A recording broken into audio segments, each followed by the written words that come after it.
Welcome back, everyone. I thought I'd make a video helping you out on your first translation. I know it's been a while since we've translated, and you might need some help with a few of the words that William Whitaker's might give you a weird definition for, and also just get you in the habit of, again, doing our usual go to the end, look at the verb, go to the beginning, find your nominative, find your accusative after that. So I help walk you through that at least this first week, and maybe if you guys still enjoy it, we can do it throughout this translation.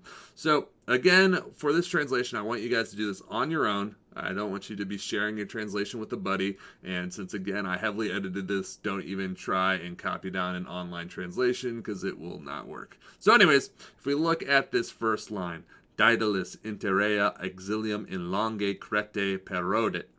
Just as usual, we're going to do what we did with our Cambridge books. We're going to go to the end of this clause and find our verb. Now, as we're looking through here, we see the first line. Now, that looks like a verb. And sure enough, we have a conjunction right next to it. So that probably is the end of our idea. So we will underline that. And if you remember your vocab from like Latin 2, odit means to hate. And who's doing the hating? Well, if we go to the beginning, it's going to be Daedalus. Daedalus is going to be pretty much doing all the actions in this section.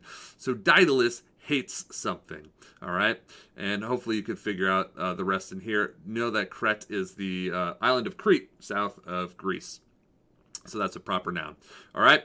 And then again, we saw this et, so that splits up ideas. If you remember Ovid, he doesn't really like ending sentences with periods or ideas with periods. He likes dragging them on for quite a bit with lots of conjunctions. So we see this et, so that lets us know, okay, we're going to have a new verb in this section. So we go all the way into our punctuation, and it'll be tetigit, which comes from tango, to touch.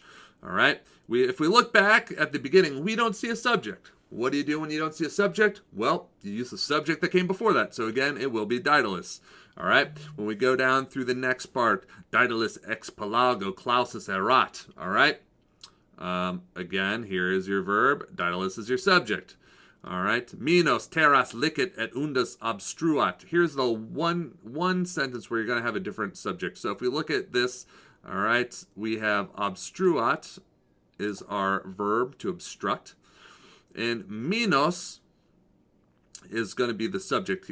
He is King Minos. He's king of the island. He's the one that has imprisoned Daedalus. And licet here can be a verb. It's not here. It's a conjunctive adverb, meaning like obviously. All right. So we go down the next one. All right. Again, we keep finding our verb first. Petit. All right. To open. All right. And then the next one, again, the subject changes here. He's going to use the we form with the imus there because he is referring to himself and his son needing to escape. All right. In the next part, we have two verbs, possediet, to possess, and again, possedet, to possess here.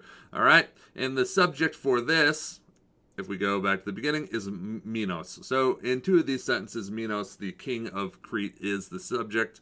As we keep going down, all right, yeah, we have a dixit's another verb. As we go on, here's a little tricky bit. You do have a verb here, demittit, because remember quays on the end of verbs count as and, so they are conjunctions. So that separates two ideas. So you will have demittit and noat in that section, your two verbs. As we continue down, now we're getting a little bit easier structure of our sentences. If we go to the end of our sentence, we get ponent. And ponent goes all the way back to Daedalus there.